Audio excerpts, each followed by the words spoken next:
son of the White Wolf, Robert Ervin Howard. Chapter 1. The Battle Standard. The commander of the Turkish outpost of Al-Ashraf was awakened before dawn by the stamp of horses and jingle of accoutrements. He sat up and shouted for his orderly. There was no response, so he rose, hurriedly jerked on his garments, and strode out of the mud, but that served as his headquarters. What he saw rendered him momentarily speechless.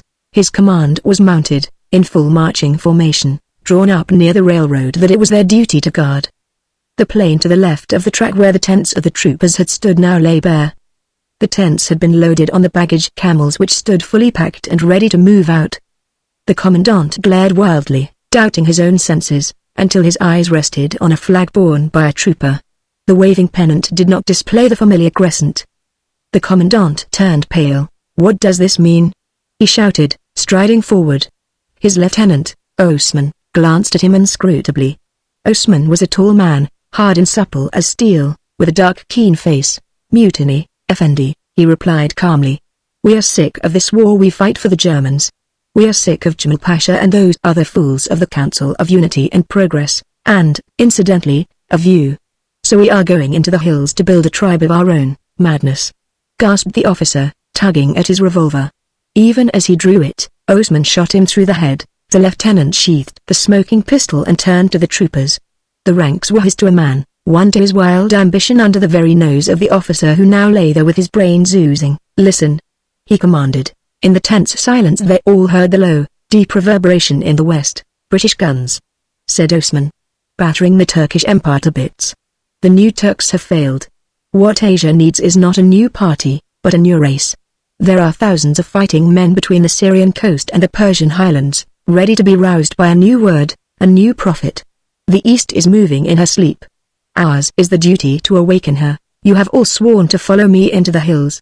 Let us return to the ways of our pagan ancestors who worshipped the White Wolf on the steppes of High Asia before they bowed to the creed of Muhammad. We have reached the end of the Islamic age. We abjure Allah as a superstition fostered by an epileptic Meccan camel driver. Our people have copied Arab ways too long. But we 100 men are Turks. We have burned the Quran. We bow not toward Mecca, nor swear by their false prophet. And now follow me as we plan to establish ourselves in a strong position in the hills and to seize Arab women for our wives. Our sons will be half Arab." Someone protested. "A man is the son of his father," retorted Osman. "We Turks have always looted the harems of the world for our women, but our sons are always Turks. Come. We have arms, horses, supplies. If we linger we shall be crushed with the rest of the army between the British on the coast and the Arabs the Englishman Lawrence is bringing up from the south. On to El Awad. The sword for the men, captivity for the women." His voice cracked like a whip as he snapped the orders that set the lines in motion. In perfect order they moved off through the lightning dawn toward the range of sword-tills in the distance. Behind them the air still vibrated with the distant rumble of the British artillery. Over them waved a banner that bore the head of a white wolf, the battle standard of most ancient Turan. Chapter 2. Massacre. When Fräulein Olga von Bruckmann, known as a famous German secret agent, arrived at the tiny Arab hill village of El Awad, it was in a drizzling rain that made the dusk a blinding curtain over the muddy town. With her companion, an Arab named Ahmed, she rode into the muddy street, and the villagers crept from their hovels to stare in awe at the first white woman most of them had ever seen. A few words from Ahmed and the Sheikh salaamed and showed her to the best mud hut in the village. The horses were led away to feed and shelter, and Ahmed paused long enough to whisper to his companion. "El Awad is friendly to the Turks. Have no fear. I shall be near, in any event. Try and get fresh horses," she urged. "I must push on as soon as possible. The Sheikh swears there isn't a horse in the village in fit condition to be ridden. He may be lying. But at any rate our own horses will be rested enough to go on by dawn. Even with fresh horses it would be useless to try to go any farther tonight. We'd lose our way among the hills, and in this region there's always the risk of running into Lawrence's Bedouin raiders."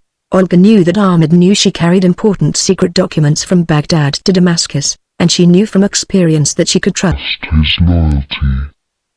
Removing only her dripping cloak and riding boots, she stretched herself on the dingy blankets that served as a bed. She was worn out from the strain of the journey. She was the first white woman ever to attempt to ride from Baghdad to Damascus. Only the protection accorded a trusted secret agent by the long arm of the German-Turkish government, and her guide's zeal and craft, had brought her thus far in safety. She fell asleep, thinking of the long weary miles still to be traveled, and even greater dangers, now that she had come into the region where the Arabs were fighting their Turkish masters. The Turks still held the country, that summer of 1917, but lightning-like rains flashed across the desert, blowing up trains, cutting tracks and butchering the inhabitants of isolated posts. Lawrence was leading the tribes northward, and with him was the mysterious American, Elbarak, whose name was one to hush children. She never knew how long she slept, but she awoke suddenly and sat up, in fright and bewilderment. The rain still beat on the roof, but mingled with it shrieks of pain or fear, yells and the staccato crackling of rifles. She sprang up, lighted a candle and was just pulling on her boots when the door was held open violently. Ahmed reeled in, his dark face livid, blood oozing through the fingers that clutched his breast. The village is attacked, he cried chokingly. Men in Turkish uniform. There must be some mistake. They know Eliwad is friendly. I tried to tell their officer we are friends, but he shot me. We must get away, quick. A shot cracked in the open door behind him and a jet of Fire spurted from the blackness. Ahmed groaned and crumpled. Olga cried out in horror, staring wide-eyed at the figure who stood before her. A tall, wiry man in Turkish uniform blocked the door. He was handsome in a dark, hawk-like way, and he eyed her in a manner that brought the blood to her cheeks. "Why did you kill that man?" she demanded. "He was a trusted servant of your country." "I have no country," he answered, moving toward her. Outside the firing was dying away and women's voices were lifted piteously. "I go to build one, as my ancestor Osman did." "I don't know what you're talking about," she retorted. "But unless you provide me with an escort to the nearest post, I shall report you to your superiors." And he laughed wildly at her. "I have no superiors, you little fool." "I am an empire builder, I tell you. I have 100 armed men at my disposal. I'll build a new race in these hills." His eyes blazed as he spoke. "You're mad," she exclaimed. "Mad? It's you who are mad not to recognize the possibilities as I have. This war is bleeding the life out of Europe. When it's over, no matter who wins, the nations will lie prostrate. Then it will be Asia's turn. If Lawrence can build up an Arab army to fight for him, then certainly I, an Ottoman, can build up a kingdom among my own peoples. Thousands of Turkish soldiers have deserted to the British. They and more will desert again to me, when they hear that a Turk is building anew the empire of ancient Turan." "Do what you like," she answered, believing he had been seized by the madness that often grips men in time of war when the world seems crumbling and any wild dream looks possible. "But at least don't interfere with my mission. If you won't give me an escort, I'll go on alone." "You'll go with me," he retorted, looking down at her with hot admiration. Olga was a handsome girl, tall, slender but supple, with a wealth of unruly golden hair. She was so completely feminine that no disguise would make her look like a man, not even the voluminous robes of an Arab, so she had attempted none. She trusted instead to Ahmed's skill to bring her safely through the desert. "Do you hear those screams? My men are supplying themselves with wives to bear soldiers for the new empire. Yours shall be the signal honor of being the first to go into Sultan Osman's seraglio. You do not dare." She snatched a pistol from her blouse. Before she could level it, he wrenched it from her with brutal strength. "Dare?" He laughed at her vain struggles. "What do I not dare? I tell you, a new empire is being born tonight. Come with me. There's no time for lovemaking now. Before dawn we must be on the march for Suleiman's walls." The Star of the White Wolf rises. Chapter 3. The Call of Blood. The sun was not long risen over the saw-edged mountains to the east, but already the heat was glazing the cloudless sky to the hue of white-hot steel. Along the dim road that split the immensity of the desert a single shape moved. The shape grew out of the heat hazes of the south and resolved itself into a man on a camel. The man was no Arab. His boots and khakis, as well as the rifle butt jutting from beneath his knee, spoke of the West. But with his dark face and hard frame he did not look out of place, even in that fierce land. He was Francis Xavier Gordon, Elberac, whom men loved, feared or hated, according to their political complexion, from the Golden Horn to the headwaters of the Ganges. He had ridden most of the night, but his iron frame had not yet approached the fringes of weariness. Another mile, and he sighted a yet dimmer trail straggling down from a range of hills to the east. Something was coming along this trail, a crawling something that left a broad dark smear on the hot flints. Gordon swung his camel into the trail and a moment later bent over the man who lay there gasping stertorously. It was a young Arab, and the breast of his Abba was soaked in blood. Yusef. Gordon drew back the wet Abba, glanced at the bared breast, then covered it again. Blood oozed steadily from a blue-rimmed bullet hole. There was nothing he could do. Already the Arab's eyes were glazing. Gordon stared up the trail, seeing neither horse nor camel anywhere. But the dark smear stained the stones as far as he could see. "My God, man, how far have you crawled in this condition?" "An hour, many hours, I do not know," panted Yusef. "I fainted and fell from the saddle. When I came to I was lying in the trail and my horse was gone. But I knew you would be coming up from the south, so I crawled. Allah, how hard are thy stones." Gordon set a canteen to his lips and Yusef drank noisily, then clutched Gordon's sleeve with clawing fingers. "Elberac, I am dying and it is no great matter, but there is the matter of vengeance, not for me, Yasidi, but for innocent ones. You know I was on furlough to my village, Elawad. I am the only man of Elawad who fights for Arabia. The elders are friendly to the Turks. But last night the Turks burned Elawad. They marched in before midnight and the people welcomed them while I hid in a shed, then without warning they began slaying. The men of Elawad were unarmed and helpless. I slew one soldier myself. Then they shot me and I dragged myself away, found my horse and rode to tell the tale before I died. Ah, Allah, I have tasted of perdition this night." "Did you recognize their officer?" asked Gordon. "I never saw him before. They called this leader of theirs Osman Pasha. Their flag bore the head of a white wolf. I saw it by the light of the burning huts. My people cried out in vain that they were friends. There was a German woman and a man of Oran who came to Elawad from the east, just at nightfall. I think they were spies. The Turks shot him and took her captive. It was all blood and madness, mad indeed," muttered Gordon. Yusef lifted himself on an elbow and groped for him, a desperate urgency in his weakening voice. "Elberac, I fought well for the Emir Faisal, and for Lawrence Effendi, and for you. I was at Yenbo, and Wedge, and Akaba. Never have I asked reward. I ask now, justice and vengeance. Grant me this plea, slay the Turkish dogs who butchered my people." Gordon did not hesitate. "They shall die," he answered. Yusef smiled fiercely, gasped, "Allahu Akbar," then sank back dead. Within the hour Gordon rode eastward.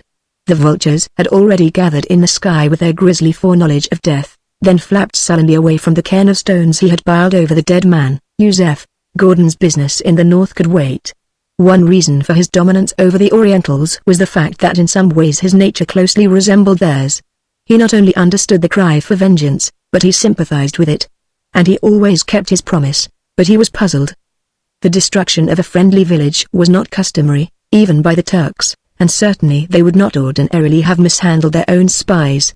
If they were deserters they were acting in an unusual manner, for most deserters made their way to Faisal. And that wolf's head banner? Gordon knew that certain fanatics in the New Turks party were trying to erase all signs of Arab culture from their civilization. This was an impossible task, since that civilization itself was based on Arabic culture, but he had heard that in Istanbul the radicals even advocated abandoning Islam and reverting to the paganism of their ancestors. But he had never believed the tale. The sun was sinking over the mountains of Edom when Gordon came to ruined Elawad, in a fold of the bare hills. For hours before he had marked its location by black dots dropping in the blue.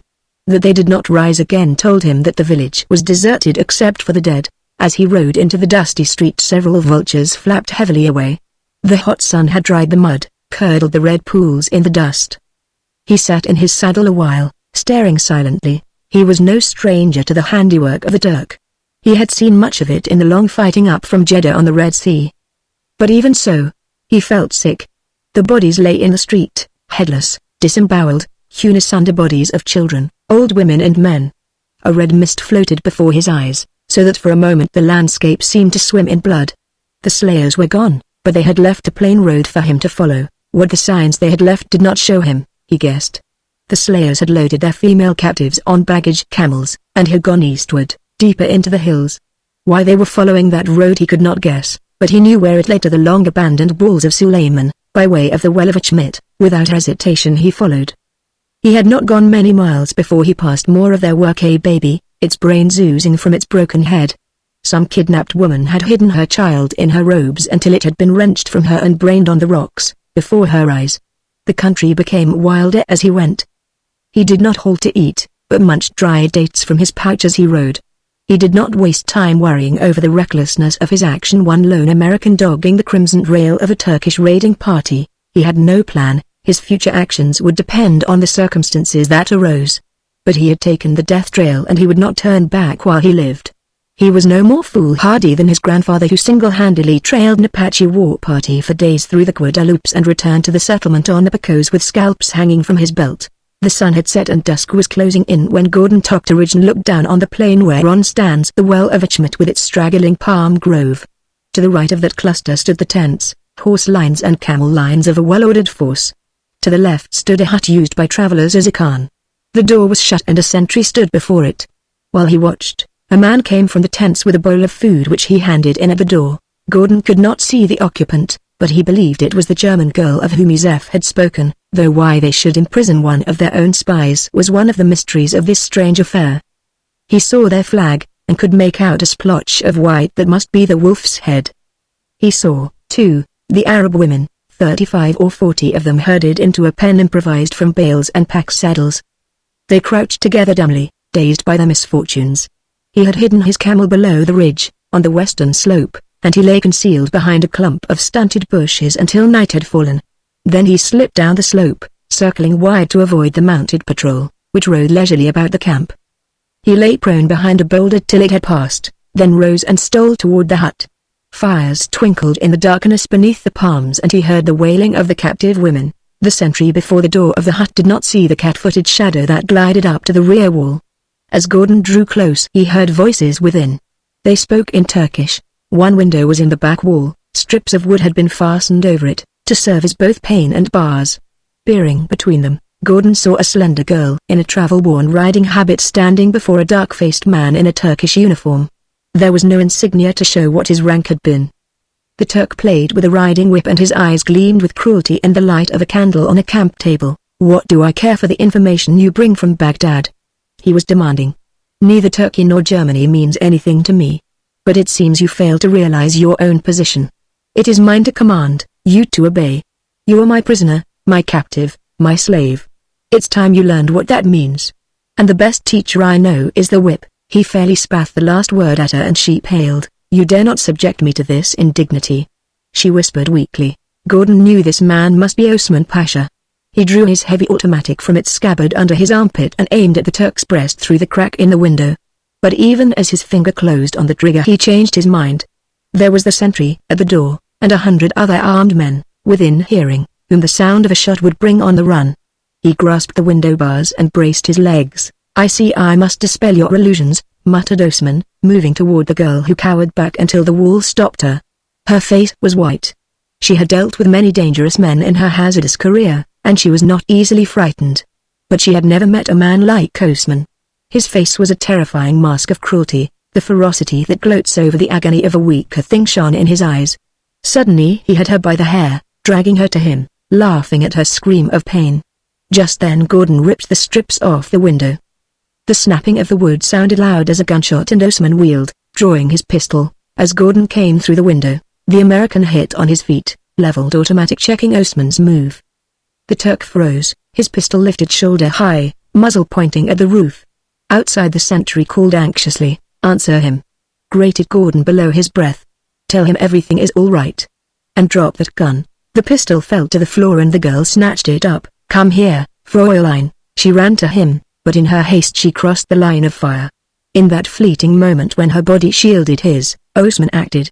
He kicked the table and the candle toppled and went out, and simultaneously he dived for the floor. Gordon's pistol roared deafeningly just as the hut was plunged into darkness. The next instant the door crashed inward and the sentry bulked against the starlight, to crumple as Gordon's gun crashed again and yet again. With a sweep of his arm Gordon found the girl and drew her toward the window. He lifted her through as if she had been a child, and climbed through after her. He did not know whether his blind slug had struck Osman or not. The man was crouching silently in the darkness, but there was no time to strike a match and see whether he was living or dead. But as they ran across the shadowy plain, they heard Osman's voice lifted in passion. By the time they reached the crest of the ridge, the girl was winded. Only Gordon's arm about her waist, half dragging, half carrying her, enabled her to make the last few yards of the steep incline. The plain below them was alive with torches and shouting men. Osman was yelling for them to run down the fugitives, and his voice came faintly to them on the ridge. "Take them alive, curse you! Scatter and find them. It's El Barak." An instant later he was yelling with an edge of panic in his voice, "Wait! Come back! Take cover and make ready to repel an attack. He may have a horde of Arabs with him. He thinks first of his own desires, and only later of the safety of his men," muttered Gordon. "I don't think he'll ever get very far. Come on." He led the way to the camel, helped the girl into the saddle, then leapt up himself. A word, a tap of the camel wand, and the beast tumbled silently off down the slope. "I know Osman caught you at El Awad," said Gordon. "But what's he up to? What's his game?" "He was a lieutenant stationed at El Ashraf," she answered. "He persuaded his company to mutiny, kill their commander and desert. He plans to fortify the walls of Suleiman, and build a new empire. I thought at first he was mad, but he isn't. He's a devil." "The walls of Suleiman?" Gordon checked his mount and sat for a moment motionless in the starlight. "Are you game for an all-night ride?" he asked presently. "Anywhere. As long as it is far away from Osman." There was a hint of hysteria in her voice. "I doubt if your escape will change his plans. He'll probably lie about Achmat all night under arms expecting an attack. In the morning he will decide that I was alone, and pull out for the walls. Well, I happen to know that an Arab force is there, waiting for an order from Lawrence to move on to Ajayili. 300 Juina camel riders, sworn to Faisal. Enough to eat Osman's gang. Lawrence's messenger should reach them sometime between dawn and noon. There is a chance we can get there before the Juina pull out. If we can, we'll turn them on Osman and wipe him out, with his whole pack. It won't upset Lawrence's plans for the Juina to get to Ajayili a day late, and Osman must be destroyed. He's a mad dog running loose. His ambition sounds mad," she murmured. "But when he speaks of it, with his eyes blazing, it's easy to believe he might even succeed." "You forget that crazier things have happened in the desert," he answered, as he swung the camel eastward. "The world is being made over here, as well as in Europe. There's no telling what damage this Osman might do, if left to himself. The Turkish Empire is falling to pieces, and new empires have risen out of the ruins of old ones. But if we can get to Suleiman before the Juina march, we'll check him. If we find them gone, we'll be in a pickle ourselves. It's a gamble, our lives against his. Are you game, till the last guard falls?" she retorted.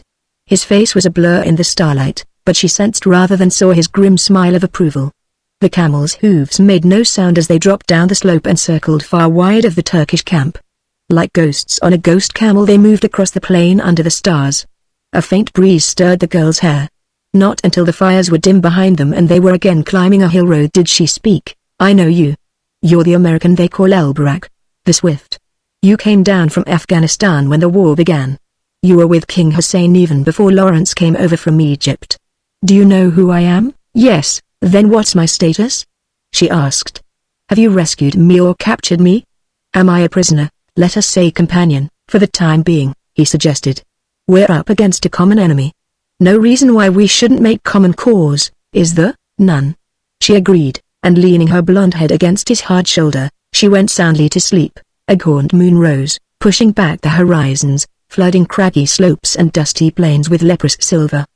The vastness of the desert seemed to mock the tiny figures on their tiring camel, as they rode blindly on toward what fate they could not guess. Chapter 4 Wolves of the Desert. Olga awoke as dawn was breaking. She was cold and stiff, in spite of the cloak Gordon had wrapped about her, and she was hungry. They were riding through a dry gorge with rock-strewn slopes rising on either hand, and the camel's gait had become a lurching walk. Gordon halted it, slid off without making it kneel, and took its rope. "It's about done, but the walls aren't far ahead. Plenty of water, the food, too, if the Juina are still there. There are dates in that pouch." If he felt the strain of fatigue he did not show it as he strode along at the camel's head. Olga rubbed her chill hands and wished for sunrise. The well of Harith, Gordon indicated a walled enclosure ahead of them. "The Turks built that wall," years ago, when the walls of Suleiman were an army post. Later they abandoned both positions. The wall, built of rocks and dried mud, was in good shape, and inside the enclosure there was a partly ruined hut. The well was shallow, with a mere trickle of water at the bottom. I'd better get off and walk too, Olga suggested. These flints would cut your boots and feet to pieces. It's not far now. Then the camel can rest all it needs, and if the Juina aren't there. She left the sentence unfinished. He shrugged his shoulders. Maybe Osman won't come up before the camels rested. I believe he'll make a forced march, she said, not fearfully, but calmly stating an opinion. His beasts are good. If he drives them hard, he can get here before midnight. Our camel won't be rested enough to carry us, by that time.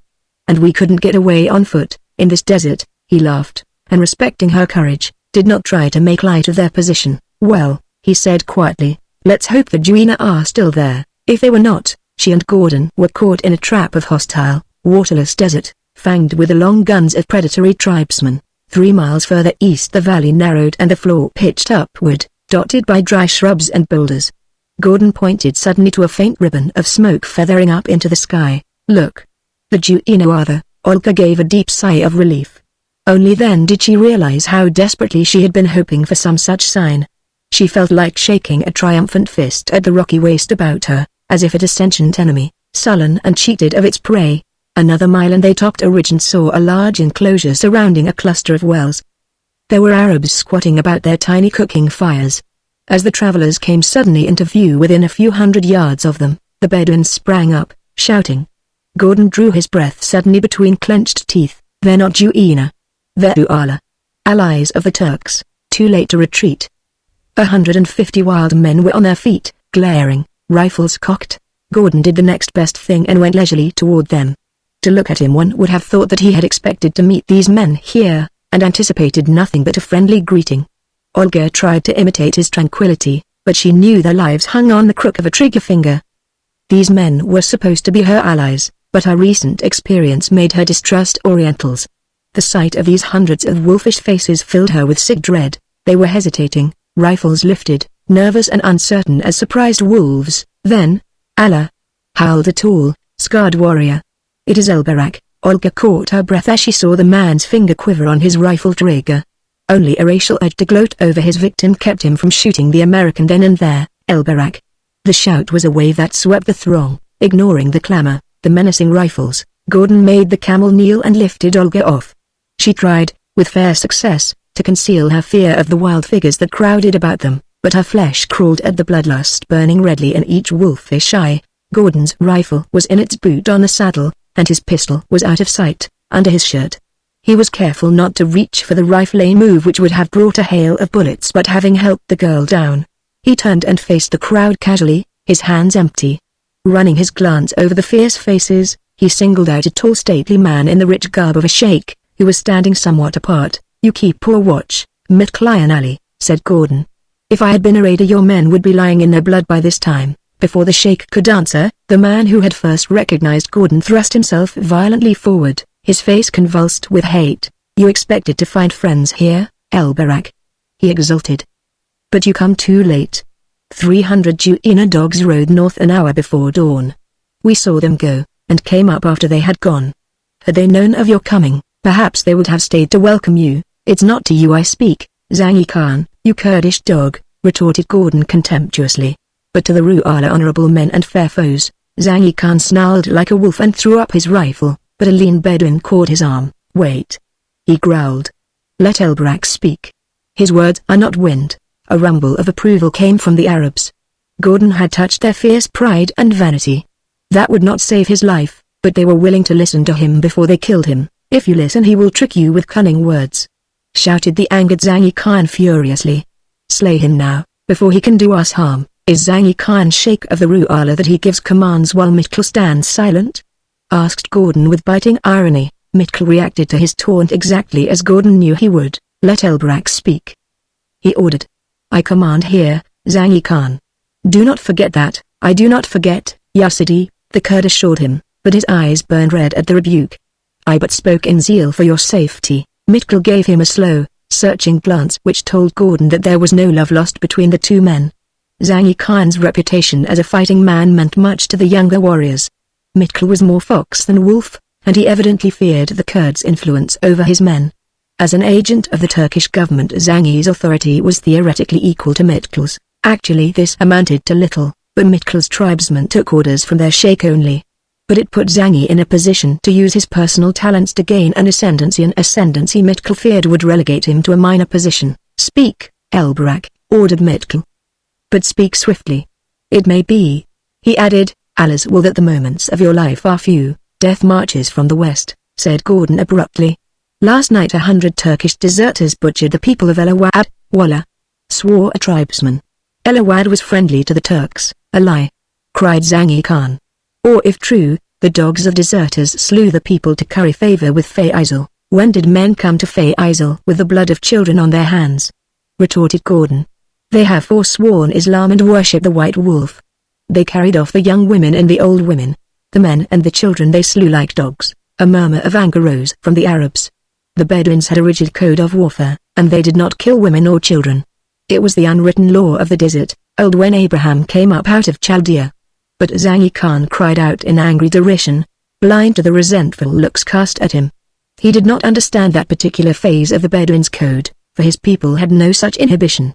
Kurds in war killed women as well as men. What are the women of El Awad to us? He sneered. "Your heart I know already," answered Gordon with icy contempt.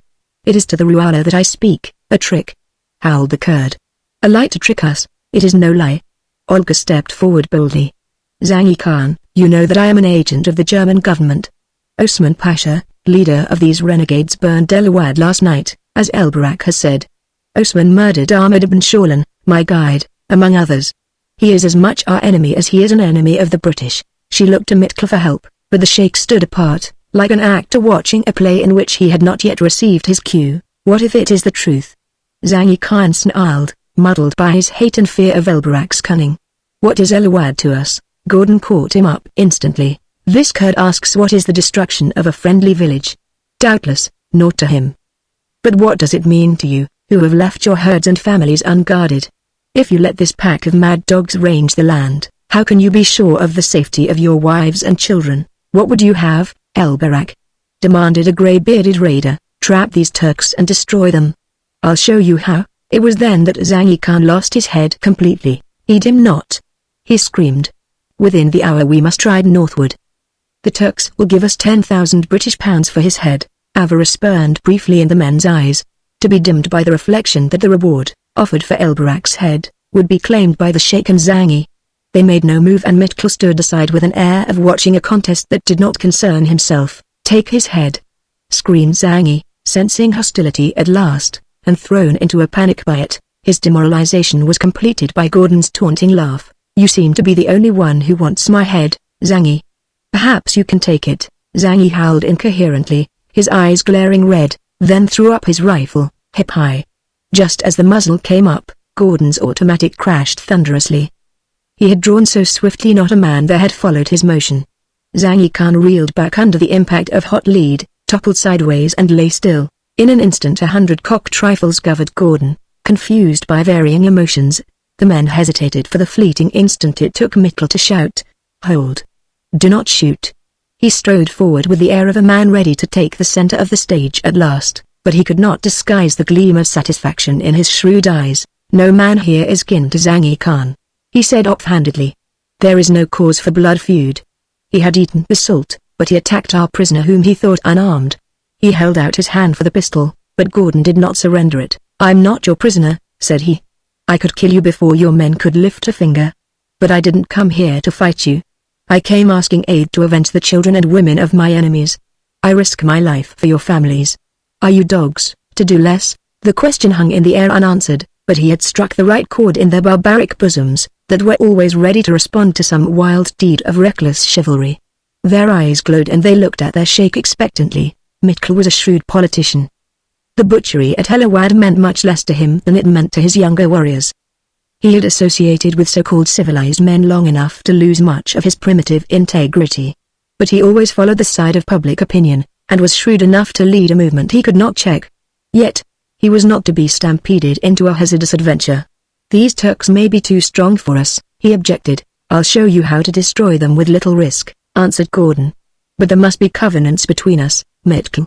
These Turks must be destroyed, said Mitkel, and he spoke sincerely there, at least.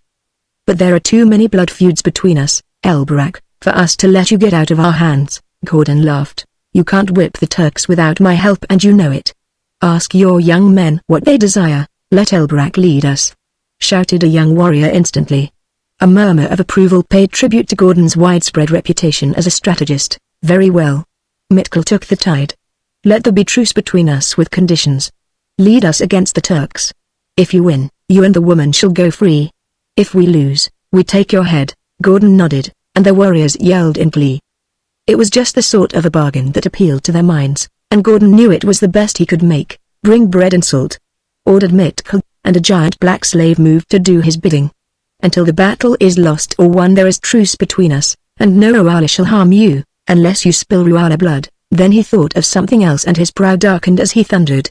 Where is the man who watched from the ridge? A terrified youth was pushed forward. He was a member of a small tribe tributary to the more important Ruala. Oh, Sheikh, he faltered, I was hungry and stole away too far for meat, dog. Mitkel struck him in the face.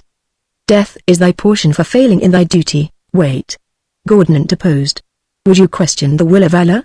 If the boy had not deserted his post, he would have seen us coming up the valley, and your men would have fired on us and killed us. Then you would not have been warned of the Turks, and would have fallen prey to them before discovering they were enemies. Let him go and give thanks to Allah who sees all. It was the sort of sophistry that appeals to the Arab mind. Even Mitkel was impressed. Who knows the mind of Allah?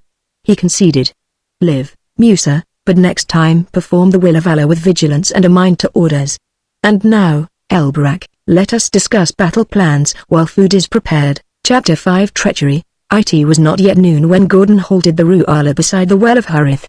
Scouts sent westward reported no sign of the Turks, and the Arabs went forward with the plans made before leaving the walls, plans outlined by Gordon and agreed to by Mitkel. First the tribesmen began gathering rocks and hurling them into the well, the waters still beneath. Gordon remarked to Olga. But it'll take hours of hard work to clean out the well so that anybody can get to it. The Turks can't do it under our rifles. If we win, we'll clean it out ourselves, so the next travelers won't suffer. Why not take refuge in the Sangha ourselves? She asked. Too much of a trap. That's what we're using it for. We'd have no chance with them in open fight, and if we laid an ambush out in the valley, they'd simply fight their way through us. But when a man's shot at in the open, his first instinct is to make for the nearest cover. So I'm hoping to trick them into going into the Sangha. Then we'll bottle them up and pick them off at our leisure. Without water, they can't hold out long. We shouldn't lose a dozen men, if any. It seems strange to see you solicitous about the lives of these Ruala, who are your enemies. After all, she laughed. Instinct, maybe. No man fit to lead wants to lose any more of them than he can help. Just now these men are my allies, and it's up to me to protect them as well as I can. I'll admit I'd rather be fighting with the Juina. Faisal's messenger must have started for the walls hours before I supposed he would, and if the Turks surrender, what then? I'll try to get them to Lawrence all but Osman Pasha. Gordon's face darkened. That man hangs if he falls into my hands. How will you get them to Lawrence? The Ruala won't take them. I haven't the slightest idea. But let's catch our hare before we start broiling him. Osman may whip the daylights out of us. It means your head if he does, she warned with a shudder. Well, it's worth £10,000 to the Turks, he laughed, and moved to inspect the partly ruined hut. Olga followed him. Mitkel, directing the blocking of the well, glanced sharply at them, then noted that a number of men were between them and the gate, and turned back to his overseeing. HSSS, Elbarak. It was a tense whisper, just as Gordon and Olga turned to leave the hut. An instant later they located a tousled head thrust up from behind a heap of rubble. It was the boy Musa, who obviously had slipped into the hut through a crevice in the back wall. Watch from the door and warn me if you see anybody coming, Gordon muttered to Olga. This lad may have something to tell. I have, Effendi. The boy was trembling with excitement. I overheard the sheikh talking secretly to his black slave, Hassan. I saw them walk away among the palms while you and the woman were eating, at the walls, and I crept after them, for I feared they meant you mischief and you saved my life. Elbarak, listen. Mitkel means to slay you, whether you win this battle for him or not. He was glad you slew the Kurd, and he is glad to have your aid in wiping out these Turks. But he lusts for the gold the other Turks will pay for your head.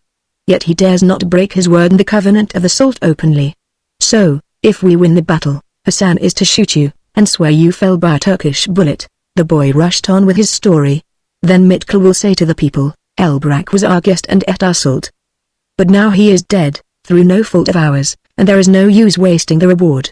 So we will take off his head and take it to Damascus, and the Turks will give us £10,000. Gordon smiled grimly at Olga's horror.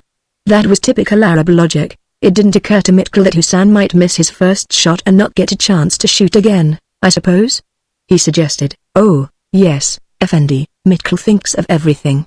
If you kill Hassan, Mitchell will swear you broke the covenant yourself, by spilling the blood of a Ru'ala, or a Ru'ala's servant, which is the same thing, and will feel free to order you beheaded. There was genuine humor in Gordon's laugh. Thanks, Musa. If I saved your life, you've paid me back. Better get out now, before somebody sees you talking to us. What shall we do? Exclaimed Olga, pale to the lips. You're in no danger, he assured her. She colored angrily. I wasn't thinking of that. Do you think I have less gratitude than that Arab boy? That sheikh means to murder you, don't you understand? Let's steal camels and run for it. Run where? If we did, they'd be on our heels in no time, deciding I'd lied to them about everything. Anyway, we wouldn't have a chance. They're watching us too closely. Besides, I wouldn't run if I could. I started to wipe out Osman Pasha, and this is the best chance I see to do it. Come on. Let's get out in the Sangha before Mitchell gets suspicious. As soon as the well was blocked, the men retired to the hillsides. Their camels were hidden behind the ridges, and the men crouched behind rocks and among the stunted shrubs along the slopes. Olga refused Gordon's offer to send her with an escort back to the walls, and stayed with him, taking up a position behind a rock, Osman's pistol in her belt. They lay flat on the ground, and the heat of the sun-baked flints seeped through their garments. Once she turned her head, and shuddered to see the blank black countenance of Hassan regarding them from some bushes a few yards behind them. The black slave, who knew no law but his master's command, was determined not to let Gordon out of his sight. She spoke of this in a low whisper to the American. Sure, he murmured. I saw him. But he won't shoot till he knows which way the fight's going, and is sure none of the men are looking. Olga's flesh crawled in anticipation of more horrors. If they lost the fight, the enraged Ru'alas would tear Gordon to pieces, supposing he survived the encounter.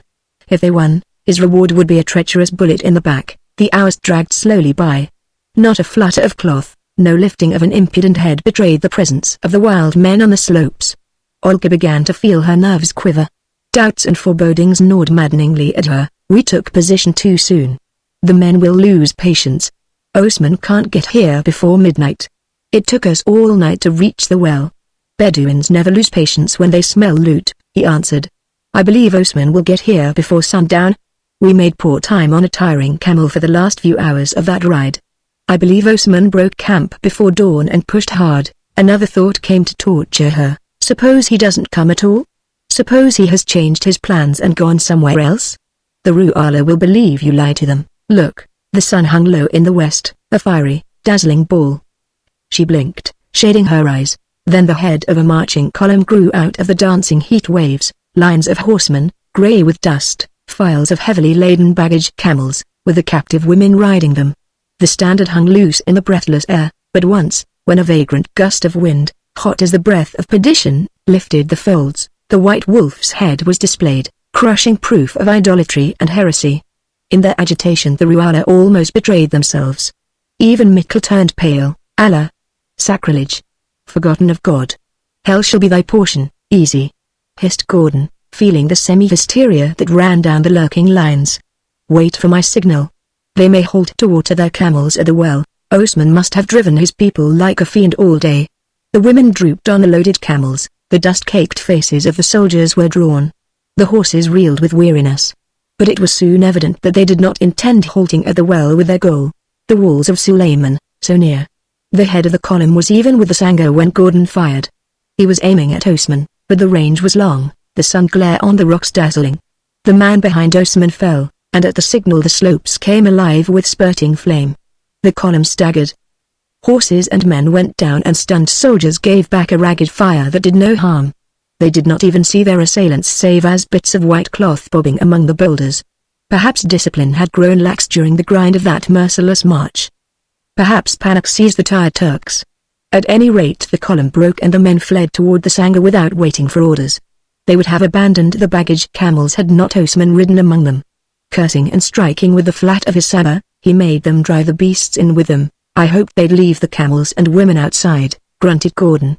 Maybe they'll drive them out when they find there's no water. The Turks took their positions in good order, dismounting and ranging along the wall. Some dragged the Arab women off the camels and drove them into the hut. Others improvised a pen for the animals with stakes and ropes between the back of the hut and the wall. Saddles were piled in the gate to complete the barricade. The Arabs yelled taunts as they poured in a hail of lead, and a few leapt up and danced derisively, waving their rifles. But they stopped that when a Turk drilled one of them cleanly through the head. When the demonstrations ceased, the besiegers offered scanty targets to shoot at. However, the Turks fired back frugally and with no indication of panic, now that they were under cover and fighting the sort of a fight they understood. They were well protected by the wall from the men directly in front of them, but those facing north could be seen by the men on the south ridge, and vice versa. But the distance was too great for consistently effective shooting at these marks by the Arabs. "We don't seem to be doing much damage," remarked Olga presently. "Thirst will win for us," Gordon answered. "All we've got to do is to keep them bottled up. They probably have enough water in their canteens to last through the rest of the day. Certainly no longer. Look, they're going to the well now." The well stood in the middle of the enclosure, in a comparatively exposed area, as seen from above. Olga saw men approaching it with canteens in their hands, and the Arabs, with sardonic enjoyment, refrained from firing at them. They reached the well, and then the girl saw the change come over them. It ran through their band like an electric shock. The men along the walls reacted by firing wildly. A furious yelling rose, edged with hysteria, and men began to run madly about the enclosure. Some toppled, hit by shots dropping from the ridges. "What are they doing?" Olga started to her knees, and was instantly jerked down again by Gordon. The Turks were running into the hut. If she had been watching Gordon she would have sensed the meaning of it, for his dark face grew suddenly grim. "They're dragging the women out," she exclaimed. "I see Osman waving his sabre." "What? Oh, God. They're butchering the women." Above the crackle of shots rose terrible shrieks and the sickening chack of savagely driven blows. Olga turned sick and hid her face. Osman had realized the trap into which he had been driven, and his reaction was that of a mad dog. Recognizing defeat in the Block 12, facing the ruin of his crazy ambitions by thirst and Bedouin bullets, he was taking this vengeance on the whole Arab race. On all sides the Arabs rose howling, driven to frenzy by the sight of that slaughter. That these women were of another tribe made no difference. A stern chivalry was the foundation of their society, just as it was among the frontiersmen of early America. There was no sentimentalism about it. It was real and vital as life itself. The Ru'ala went berserk when they saw women of their race falling under the swords of the Turks. A wild yell shattered the brazen sky, and recklessly breaking cover, the Arabs pelted down the slopes, howling like fiends. Gordon could not check them, nor could Mitchell. Their shouts fell on deaf ears. The walls vomited smoke and flame as withering volleys raked the oncoming hordes. Dozens fell, but enough were left to reach the wall and sweep over it in a wave that neither lead nor steel could halt, and Gordon was among them. When he saw he could not stop the storm he joined it. Mitchell was not far behind him, cursing his men as he ran. The sheikh had no stomach for this kind of fighting, but his leadership was at stake. No man who hung back in this charge would ever be able to command the Ru'ala again. Gordon was among the first to reach the wall, leaping over the writhing bodies of half a dozen Arabs. He had not blazed away wildly as he ran like the Bedouins, to reach the wall with an empty gun. He held his fire until the flame spurts from the barrier were almost burning his face, and then emptied his rifle in a point-blank fusillade that left a bloody gap where there had been a line of fierce dark faces an instant before. Before the gap could be closed he had swarmed over and in, and the Ru'ala poured after him. As his feet hit the ground a rush of men knocked him against the wall and a blade, thrusting for his life, broke against the rocks. He drove his shortened butt into a snarling face, splintering teeth and bones, and the next instant a surge of his own men over the wall cleared a space about him. He threw away his broken rifle and drew his pistol. The Turks had been forced back from the wall in a dozen places now, and men were fighting all over the Sangha. No quarter was asked, none given. The pitiful headless bodies sprawled before the blood-stained but had turned the Bedouins into hot-eyed demons. The guns were empty now, all but Gordon's automatic. The yells had died down to grunts, punctuated by death howls. Above these sounds rose the chopping impact of flailing blades, the crunch of fiercely driven rifle butts. So grimly had the Bedouins suffered in that brainless rush, that now they were outnumbered. and the Turks fought with the fury of desperation. It was Gordon's automatic, perhaps, that tipped the balance. He emptied it without haste and without hesitation, and at that range he could not miss. He was aware of a dark shadow forever behind him, and turned once to see Black Hassan following him, smiting methodically right and left with a heavy scimitar already dripping crimson. Even in the fury of the strife, Gordon grinned. The literal-minded Soudanese was obeying instructions to keep at Elbrak's heels. As long as the battle hung in doubt, he was Gordon's protector, ready to become his executioner the instant the tide turned in their favor. "Faithful servant," called Gordon sardonically. "Have a care lest these Turks cheat you with my head." Hassan grinned, speechless. Suddenly blood burst from his thick lips and he buckled at the knees. Somewhere in that rush down the hill his black body had stopped a bullet. As he struggled on all fours a Turk ran in from the side and brained him with a rifle butt. Gordon killed the Turk with his last bullet. He felt no grudge against Hassan. The man had been a good soldier, and had obeyed orders given him. The Sangha was a shambles. The men on their feet were less than those on the ground, and all were streaming blood. The white wolf standard had been torn from its staff and lay trampled under vengeful feet. Gordon bent, picked up a sabre and looked about for Osman. He saw Mitchell, running toward the horse pen, and then he yelled a warning, for he saw Osman. The man broke away from a group of struggling figures and ran for the pen.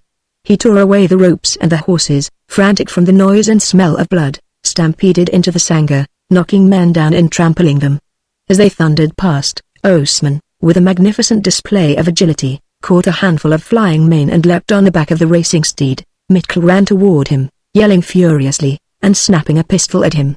The sheikh, in the confusion of the fighting, did not seem to be aware that the gun was empty, for he pulled the trigger again and again as he stood in the path of the oncoming rider. Only at the last moment did he realize his peril and leap back. Even so, he would have sprung clear had not his sandal heel caught in a dead man's abba. Mitchell stumbled, avoided the lashing hoofs, but not the down-flailing sabre in Osman's hand. A wild cry went up from the Ru'ala as Mitchell fell, his turban suddenly crimson. The next instant Osman was out of the gate and riding like the wind straight up the hillside to where he saw the slim figure of the girl to whom he now attributed his overthrow. Olga had come out from behind the rocks and was standing in stunned horror watching the fight below. Now she awoke suddenly to her own peril at the sight of the madman charging up the slope. She drew the pistol Gordon had taken from him and opened fire. She was not a very good shot. 3 bullets missed, the 4th killed the horse, and then the gun jammed. Gordon was running up the slope as the Apaches of his native southwest run, and behind him streamed a swarm of Ru'ala. There was not a loaded gun in the whole horde. Osman took a shocking fall when his horse turned a somersault under him, but rose, bruised and bloody, with Gordon still some distance away. But the Turk had to play hide-and-seek for a few moments among the rocks with his prey before he was able to grasp her hair and twist her screaming to her knees, and then he paused an instant to enjoy her despair and terror. That pause was his undoing. As he lifted his sabre to strike off her head, steel clanged loud on steel. A numbing shock ran through his arm and his blade was knocked from his hand. His weapon rang on the hot flints. He whirled to face the blazing slits that were Elbrak's eyes. The muscles stood out in cords and ridges on Gordon's sunburnt forearm in the intensity of his passion. "Pick it up, you filthy dog," he said between his teeth. Osman hesitated, stooped, caught up the sabre and slashed at Gordon's legs without straightening. Gordon leapt back, then sprang in again the instant his toes touched the earth. His return was as paralyzingly quick as the death leap of a wolf. It caught Osman off balance, his sword extended. Gordon's blade hissed as it cut the air, slicing through flesh, gritting through bone. The Turk's head toppled from the severed neck and fell at Gordon's feet, the headless body collapsing in a heap. With an excess spasm of hate, Gordon kicked the head savagely down the slope. "Oh!" Olga turned away and hid her face. But the girl knew that Osman deserved any fate that could have overtaken him. Presently she was aware of Gordon's hand resting lightly on her shoulder and she looked up, ashamed of her weakness. The sun was just dipping below the western ridges. Musa came limping up the slope, blood-stained but radiant. "The dogs are all dead, Effendi," he cried, industriously shaking a plundered watch, in an effort to make it run. "Such of our warriors as still live are faint from strife, and many sorely wounded. There is none to command now but thou." "Sometimes problems settle themselves," mused Gordon. "But at a ghastly price. If the Ru'ala hadn't made that rush, which was the death of Hassan and Mitchell, well, Such things are in the hands of Allah, as the Arabs say. 100 better men than I have died today, but by the decree of some blind fate, I live. Gordon looked down on the wounded men. He turned to Musa. We must load the wounded on camels, he said, and take them to the camp at the walls where there's water and shade. Come. As they started down the slope he said to Olga, I'll have to stay with them till they're settled at the walls, then I must start for the coast. Some of the Ru'ala will be able to ride, though, and you need have no fear of them. They'll escort you to the nearest Turkish outpost. She looked at him in surprise. Then I'm not your prisoner, he laughed. I think you can help Faisal more by carrying out your original instructions of supplying misleading information to the Turks. I don't blame you for not confiding even in me. You have my deepest admiration, for you're playing the most dangerous game a woman can. Oh. She felt a sudden warm flood of relief and gladness that he should know she was not really an enemy. Musa was well out of earshot. I might have known you were high enough in Faisal's counsels to know that I really am, Gloria Willoughby, the cleverest, most daring secret agent the British government employs, he murmured. The girl impulsively placed her slender fingers in his, and hand in hand they went down the slope together.